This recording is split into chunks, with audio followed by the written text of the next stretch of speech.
Hello everyone, welcome back to Financial Hub. Today I'm going to guide you on how you can find your Phantom wallet address. For that, make sure you already have the application on your device.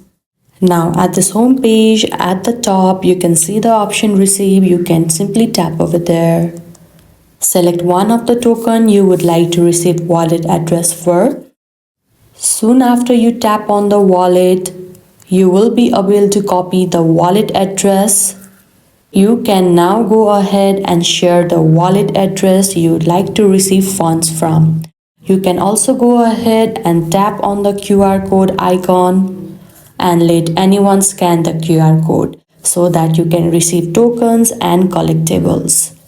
Remember that each token has a different wallet address, so you will need to go ahead and click on the individual token in order to view the wallet of that particular asset. If you want to look for an Ethereum wallet address, then you need to select the Ethereum.